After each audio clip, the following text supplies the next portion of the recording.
Welcome to the podcast. In this special episode, we bring together voices across rheumatology and pulmonology specialties to explore the evolving landscape of interstitial lung disease. I'm Amanda Mixon, president of RhAPP, and your host for today's episode. This week, we're diving into a pivotal development in idiopathic pulmonary fibrosis care, the recent FDA approval of Nerandomilast. This marks a major milestone in IPF treatment, representing a new mechanism of action and the first new therapy approved in this space in over a decade. That's so exciting. To unpack what this means for clinical practice and patient care, I'm joined by a true leader in pulmonology, Corinne Young, founder and president of the Association of Pulmonary Advanced Practice Providers. We'll discuss the clinical data behind Nerandomilast, its potential role in treatment pathways, and how this approval may reshape IPF care moving forward. So let's go ahead and get started. Corinne, do you want to do a brief introduction just for our members that may not know you? Sure, absolutely. So APAPP, the Association of Pulmonary Advanced Practice Providers, we're kind of like a sister organization to RhAPP. Also, APP is practicing in the pulmonary, critical care, and sleep medicine space.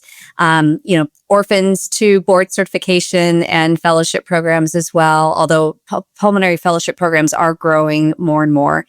But yeah, we're founder and president of that organization. Very proud to see it growing over the last several years and, trying to keep up with RhAPP and getting our members educated and up to date on the most new and important information. So really happy to be here with you this morning. Well, thank you. And again, you're doing such an amazing job. To watch that organization grow has just been so awesome. And I just love how much our specialties can collaborate. And as we both know, it's so important because there's this huge overlap between our disease processes. So let's really get started with this big news, which is so exciting. So can you walk us through the clinical significance of Nerandomilast's recent FDA approval for IPF? Yes. So yes, we're very excited. Like you said, it's been 10 years since we've had anything new for IPF. And, prior to that, in 2015, when these antifibrotics came to market, we have to remember we had nothing. We had absolutely nothing for these IPF patients. We had a lot of things we were treating them with. However, we were just killing them faster, unfortunately, with some of those therapies. Some of them made them feel better, but unfortunately did not have positive impact on long-term survival for those patients and did not reduce the trajectory of the disease for them. So in 2015, when these antifibrotics came to market, we were just so excited to have something to offer these patients. And then, unfortunately, there's been a few trials that have been negative trials since then, not showing any real benefit. So to see something have some benefit in these patients, again, very exciting.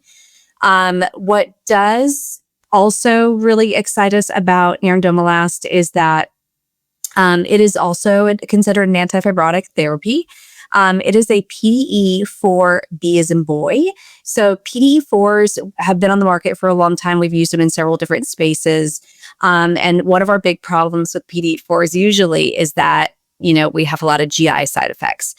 And so what was exciting, one of the first things I wanted to know was side effect profile in this, because although we have other antifibrotics to offer our IPF patients, oftentimes we can't keep them on it because they can't tolerate the GI side effects.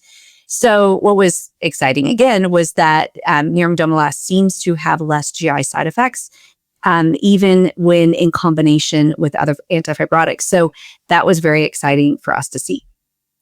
That's so incredible. And it's so true. I mean, when I see a patient in the clinic who's diagnosed with IPF, they immediately, you see this so much more than me, obviously, but they'll ask me these questions and they'll immediately go to Google and they've now decided that they're going to die in like 3 years, and so it's just so incredible to have more options for our patients that not only improves their quality of life, but also the quantity of their life.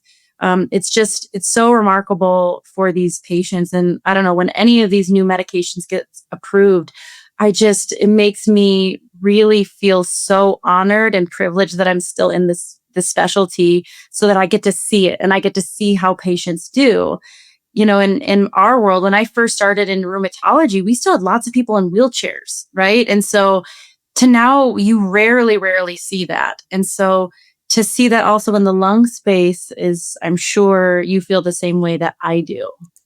It is. And I'm glad you brought that up about patients Googling, information. And, maybe with AI, even in Chat GPT, they might be actually getting some better information if they're using that. But, traditionally it was anywhere from 1.5 to 3 year survival for IPF patients. There are different phenotypes of IPF, which is very interesting. We don't quite understand that there are patients that can have IPF that is very slowly progressive, and can live decade or more even untreated. And then there's the very rapidly progressive type, which are definitely the ones that we are trying to be the most aggressive with. And then there's patients who just, kind of are very slowly progressive. However, they'll have an exacerbation and then they lose a bunch of lung function. And then they'll stabilize and then have an exacerbation. And that might be it. It may just be 1 or 2 exacerbations that lead to their demise. And we have no great predictive measures currently to understand who's going to just trail along, who's going to rapidly progress, and who's going to give us the false sense of security that they're slow progressors, but then exacerbate. And so that is something that makes it very difficult to talk to patients about survival and mortality when we're just meeting them and we don't really know what their phenotype is. Also, all of the antifibrotic trials, for pirfenidone, Esbriet, and for Nerandomilast, primary endpoints, we're not looking at mortality or survival because they're short trials. They're looking at like a year of data. However, now that patients have been on antifibrotics for, a decade or more, if they were in the trials, we are kind of seeing this retrospective analysis of survival. And it seems that patients are living longer on these therapies. Wow, that's so amazing. And you kind of spoke to this already, but what makes this particular drug unique compared to kind of the existing antifibrotic therapies? I mean, you mentioned the side effect profile, but what should providers really understand about its mechanism of action for somebody like me that needs it like at kindergartner level? Because that's that's how I have to understand it when I'm talking to my patients. Yep, there are. So this PDE4B receptor is very different mechanism of action from the other antifibrotics and how they work. And even the other antifibrotics that we have, their mechanism of action is a little different from each other. And so, we have these PDE receptors all over the body, and a lot of them are in the gut again. And that's why we tend to have some GI side effects. We can even have psychiatric side effects with them as well. So we have to be very careful with these medications. However, in the Nerandomilast trial, there really weren't significantly reported psychiatric side effects.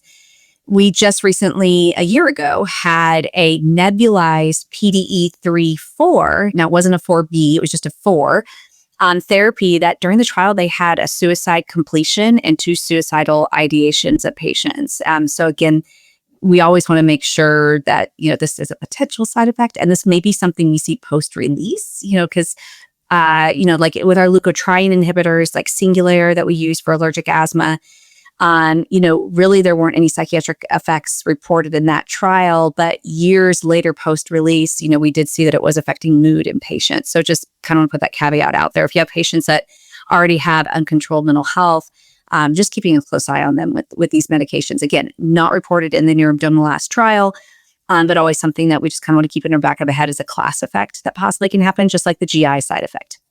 Okay, that's really super helpful, especially for someone like us who, we're going to obviously see these patients in conjunction with you. So that's something that we should be asking our patients too. Right. And we're talking today about the IPF indication for it. The FIBRONEER-IPF trial is what got that approved. However, there is another trial that they're doing currently, which is the FIBRONEER-PPF, which is the progressive fibrotic type, which is really going to impact rheumatology because these are patients with autoimmune-related lung diseases, the SARD, ILDs, and that's what's really going to open up this can, for rheumatology in this case, where I think you guys are going to be seeing a whole lot more of those patients. As of right now, it looks like it's likely to get approved for PPF, and we should hear about that soon. But for IPF, right now it's indicated, approved, just a couple weeks old. We're doing this podcast in October, so it's just recently approved. But yeah, these PDE receptors they're kind of all over the body. And one of the ways they think that this is helping is reducing that inflammatory cascade that happens that lays these fibrin down in that parenchyma and the interstitium of the lung tissue that is leading to that fibrotic changing that's happening in that area. Can you speak just a little bit to some of the key findings of the trial that got this medication approved? So the primary endpoint of the trial was looking at when the patients are blasting out air, because preserving lung function is kind of a key marker for IPF studies, so for our ILD studies. And so they wanted to see that they could slow that down. And then secondary endpoints for these patients were exacerbation reduction, because again, those exacerbations lead to them losing lung function you can't get back and oftentimes can be deadly. They looked at death and they looked at hospitalizations related to respiratory causes.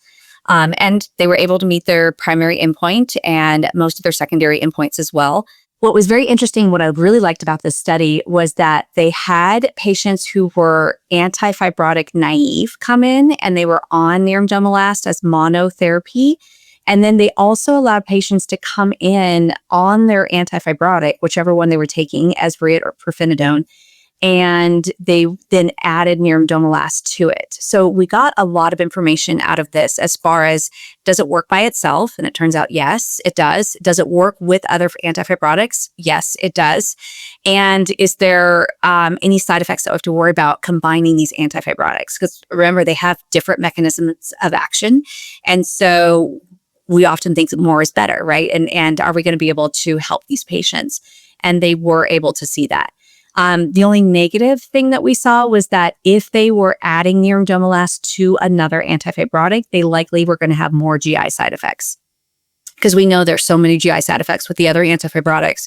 And then you add this onto it, they had more.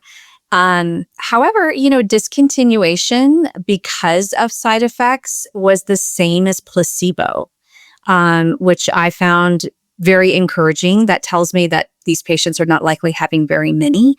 And the drop-off rate was pretty low in these trials. So that's pretty encouraging as well.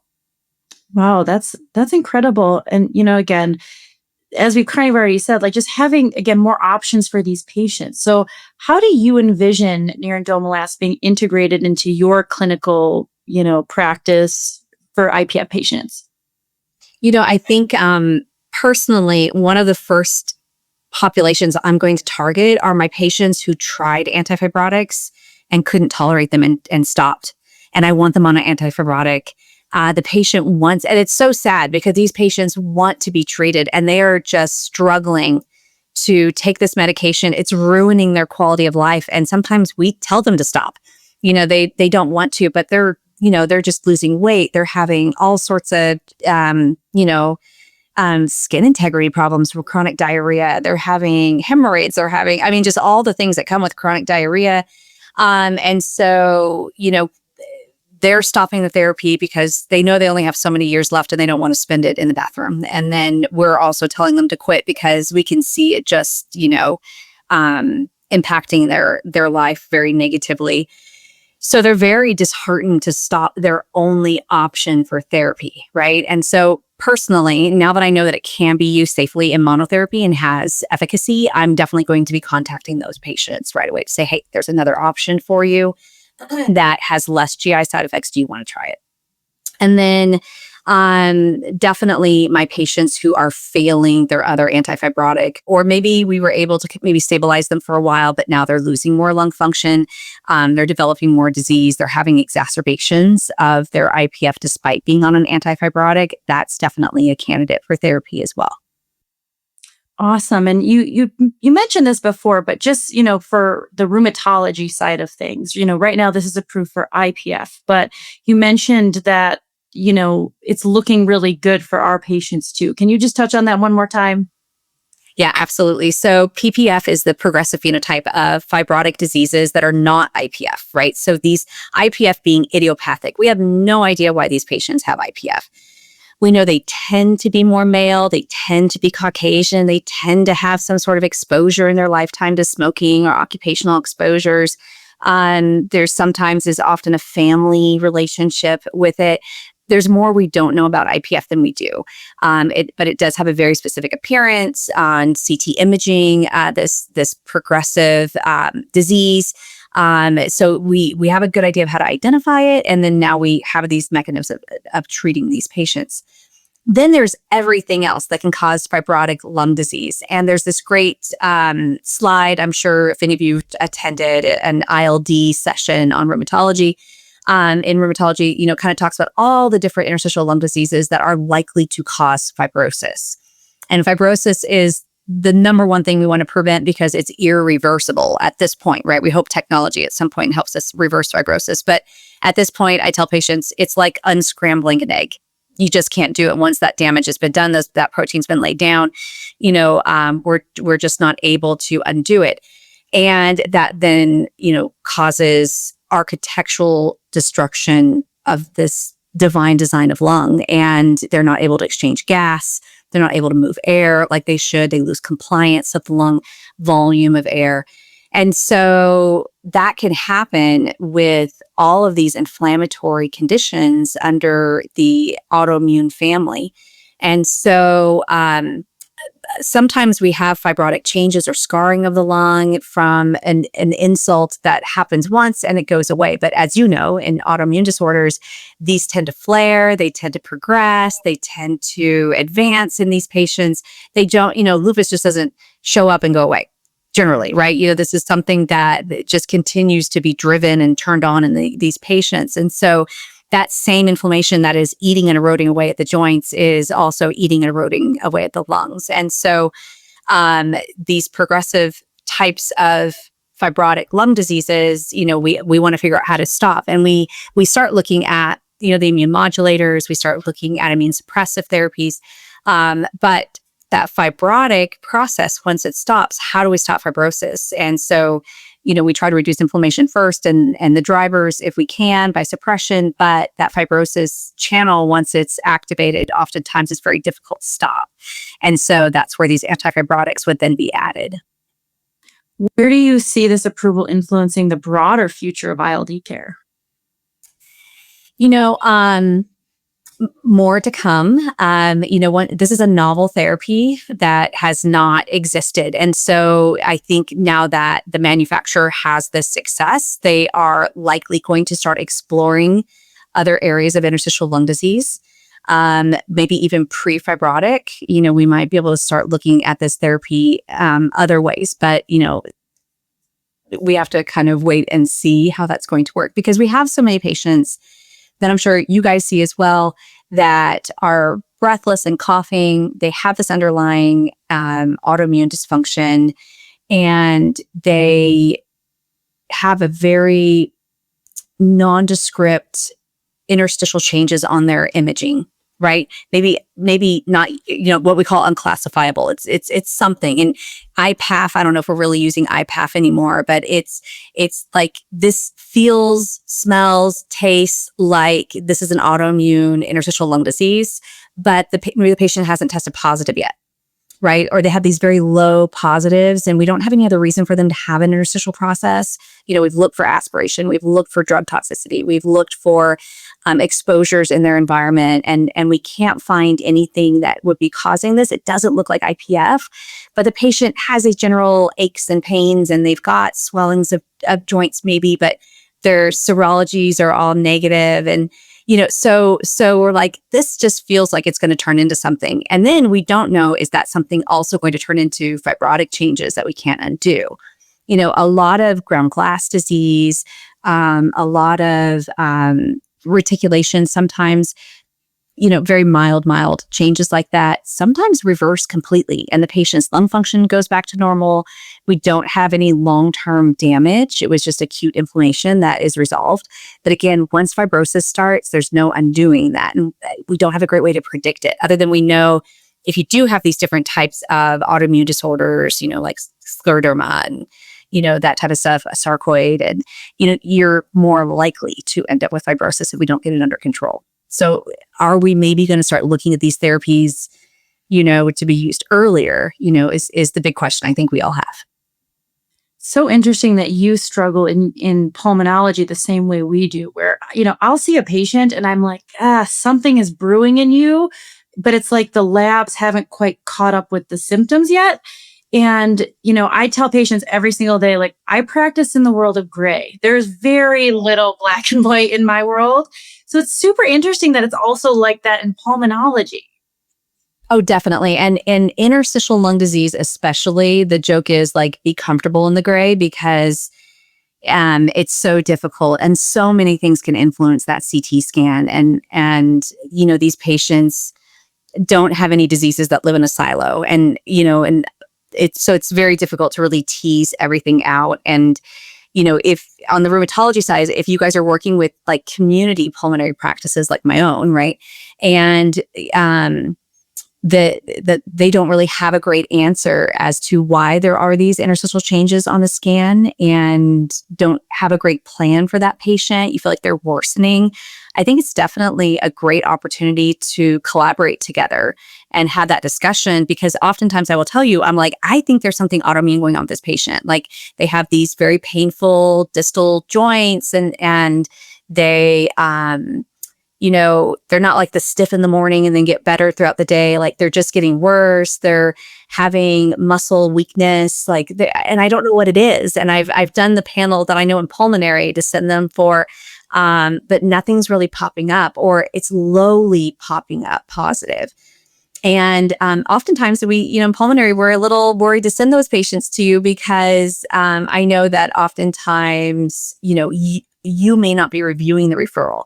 Your staff might be, and they may see, a low positive result and be like, oh, that can wait 6-9 months to be seen because you guys are so backed up. And so then I worry, oh, you're not going to see them because maybe I don't have a relationship with my rheumatologist. And so, reaching out to us in pulmonary and reassuring us that no, we still want to see those patients. We're still, we still believe you that there may be something going on.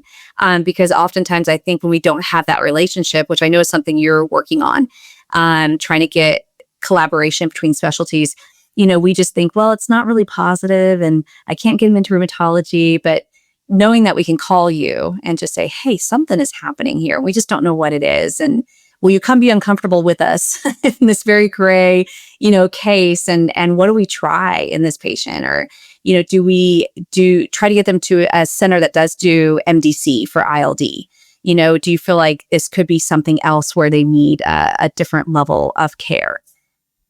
Yeah, I mean, it goes both ways, by the way, because we also, I know me personally, like, even after this many years, I still something like, oh, the PFTs are okay, or maybe the initial studies I do, like, I never want to waste anyone's time, both the patient and the provider. And so I struggle with that too. Like, should I send them? They're telling me they can't, and I don't really know if there's an underlying lung issue, or maybe it's just very mild and I'm not sure what to do with that. And you have explained PFTs to me umpteen times, Corinne, and I still look at those numbers and I'm like, I don't really understand.